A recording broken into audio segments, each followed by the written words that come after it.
Hello সবাইকে, আশা করছি তোমরা সবাই ভালো আছো। আমি তনু তোমাদের জন্য নিয়ে চলে এসেছি নতুন একটা ভিডিও। আর সবাইকে জন্মাষ্টমীর অনেক শুভেচ্ছা, যদিও বা জন্মাষ্টমী চলে গেছে। আর এই ভিডিওটা আমি হয়তো একদিন পরেই পোস্ট করছি, তো তার জন্য সরি, কারণ আমার একটু শরীরটা খারাপ ছিল। বেশ মাঝে অনেক দিন ভিডিও তোমাদের সাথে শেয়ার করতে পারিনি।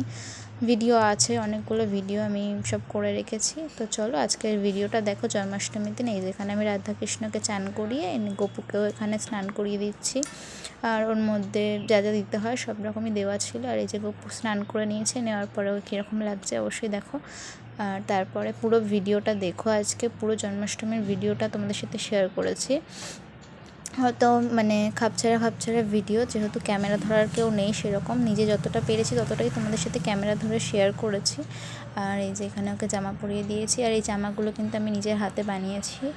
আর ওই জন্য দেখো গোপালের এই জামাটাতে অর্ধেকটাই পুঁথি লাগিয়েছি, অর্ধেকটাই লাগানো হয়নি, মানে কমপ্লিট করে উঠতে পারিনি। এই যে এটা হচ্ছে রাধা জামা, আর এটা হচ্ছে কৃষ্ণের ধুতি।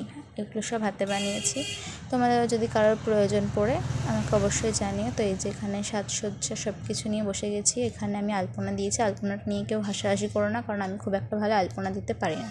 তো এখানে ঠাকুরকে সাজিয়ে গুছিয়ে সুন্দর করে তৈরি করে নিয়েছি, যেহেতু ওদের দিন তো ওরা তো সাজবে।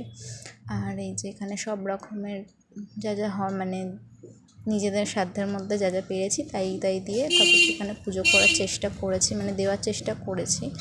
আর তো চলো, এই যে এখানে সব কিছু গুছিয়ে নিয়েছি, এবার হচ্ছে শুধু পুজো হওয়ার পালা। তো চলো ভিডিওটা দেখো। এই যে এখানে পুজো করতে বসে গেছি। আর আমি মনে করি ভগবানকে মন থেকে ডাকলে সব কিছুই হয়। আর আমি এখানে পুজোটা নিজেই করি, তো সেখানে আমি পুজো করে নিয়েছি। পুজো করা হয়ে গেছে। তো চলো তোমাদের সাথে এটাও শেয়ার করে দিলাম পুজো করার পরে কেমন লাগছে ঠাকুরগুলোকে। যে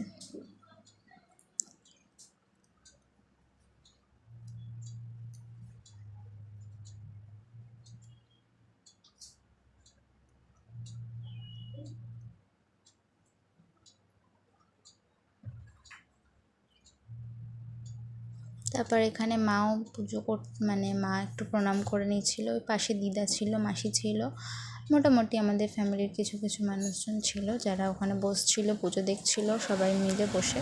এবার আমি এখানে উঠে পড়েছি, মা এখানে প্রণাম সেরে নিচ্ছিল ঠাকুরের। তো সেটাই মা ওখানে যাই হোক কিছু একটা আছে হয়তো, সব মিলে প্রণাম করে নিল। আর সেটাই তোমাদের সাথে একটু শেয়ার করে দিলাম।